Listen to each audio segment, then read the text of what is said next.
안녕하십니까. 광주 전남권 뉴스입니다. 내년 4월 총선을 앞두고 선거제도 개편 논의가 한창인데요. 전남 지역은 의석수 감소 우려가 커지고 있습니다. 인구수가 줄면서 인구 하한선에 미달하거나 위태로운 선거구가 늘고 있기 때문입니다. 보도에 최혜진 기자입니다. 옛 여수시청이 있던 여서동 등 18개 동이 합쳐진 여수시 갑 선거구입니다. 지난해 12월 기준 이 선거구의 인구수는 12만 5,099명, 지난 총선 기준 인구 하한선인 13만 9천 명에 한참 못 미칩니다. 여수시 전체 인구수도 지난해 말 27만 4,765명으로 인구 상한선 기준인 27만 8천 명에 미달합니다. 여수시 갑을 선거구가 합쳐질 경우 전남 10개 의석수 중 한 석이 줄어들 가능성이 있는 겁니다. 이 때문에 정치권에서는 의석수 유지를 위해 여수를 순천과 통합해 3개 선거구를 만들거나 순천, 광양, 곡성, 구례, 고흥, 보성, 장흥, 강진 선거구 등을 쪼개고 붙이는 등 다양한 경우의 수가 거론되고 있습니다.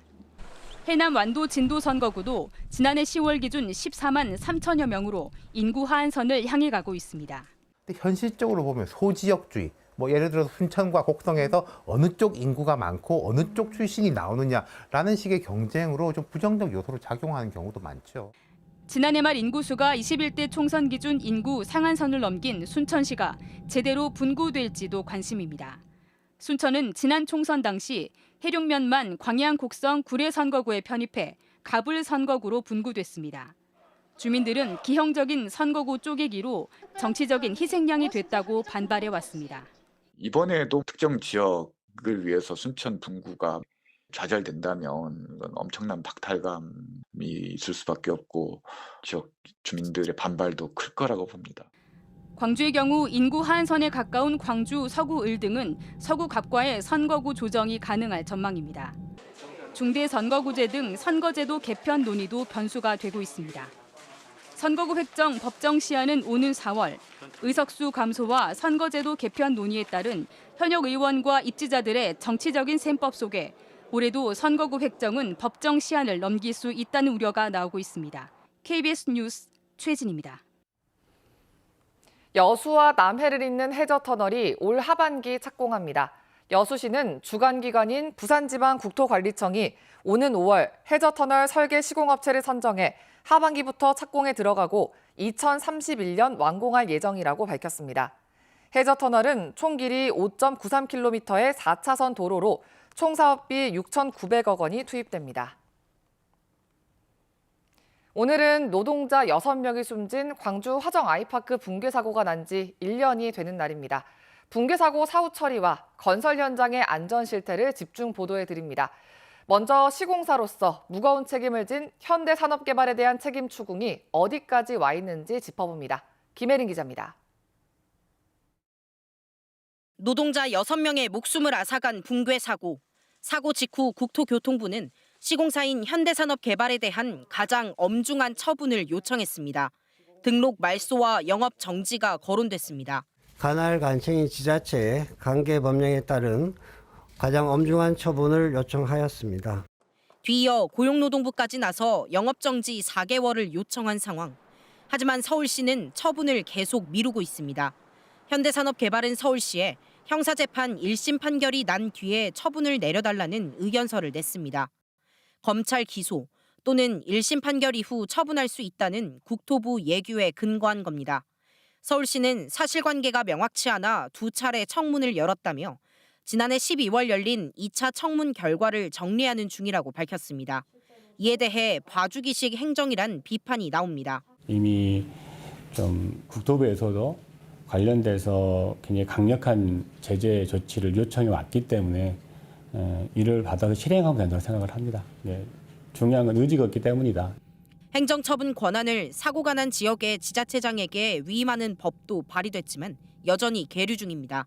행정처분이 늦어지다 보니까 온갖 비판과 추측들이 난무하고 있고 행정에 대한 불신들이 쌓이고 있는 거거든요. 사고를 낸 현장의 행정기관도 행정처분을 내릴 수 있도록 개정안을.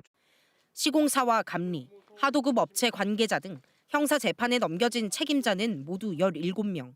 재판은 재판대로 서로 책임을 미루며 공방이 이어지고 있습니다.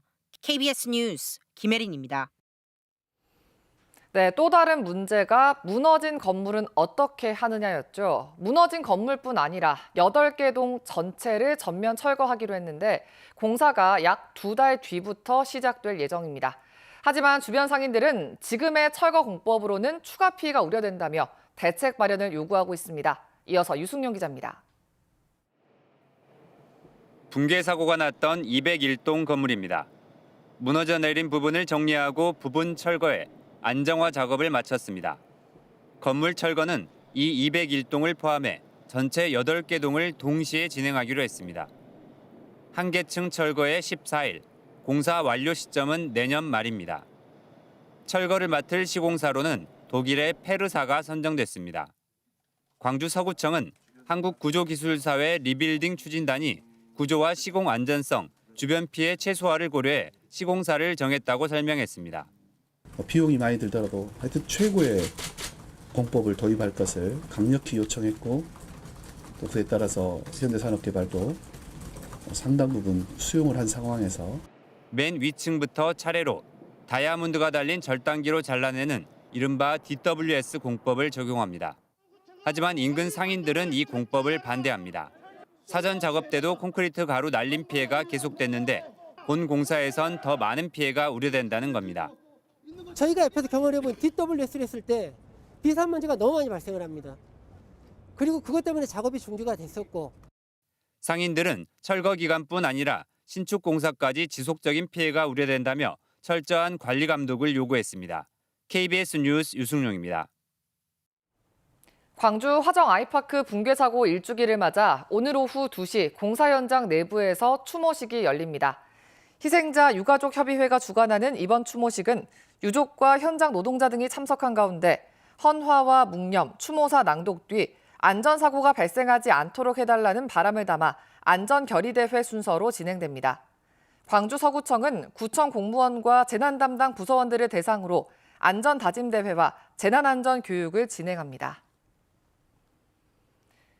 다음은 희망 2023 나눔 캠페인 이웃돕기 성금을 보내주신 분들입니다.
광주와 전남 시민단체가 한빛원전 1호기와 2호기의 수명 연장을 반대하고 나섰습니다.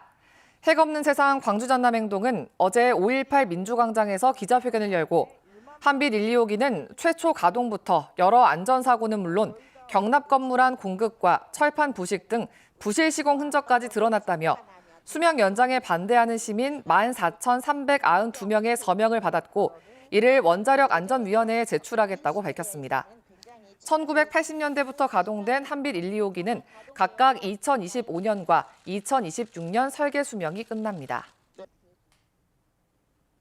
시내버스 운행이 중단된 태원 유진여객이 두 회사의 모든 장비와 시설 그리고 인력을 목포시에 기부 체납하겠다고 밝혔습니다.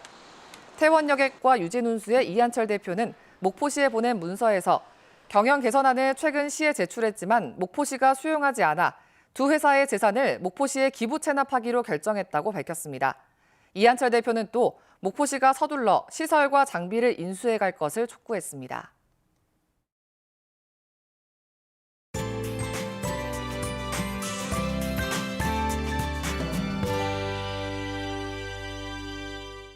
오늘은 어제보다 더 포근하겠습니다. 겨울이지만 낮 동안 10도를 웃도는 곳들이 많은데요. 오늘도 한낮 기온 광주와 영암 13도, 순천 15도로 예년 이맘때보다 4에서 9도가량 높겠습니다.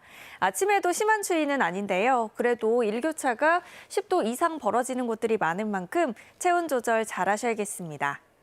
오늘 대체로 맑겠지만 광주는 오전 한때 일시적으로 공기가 탁해지겠습니다. 미세먼지 농도 나쁨 단계까지 치솟으니까요. 보건용 마스크 챙기시면 좋겠습니다. 지역별 기온 자세하게 살펴보겠습니다. 아침 기온 나주와 화순 영하 2도 안팎으로 어제보다 1에서 5도가량 높아 추위가 비교적 덜하고요. 한낮 기온 13도까지 오르겠습니다.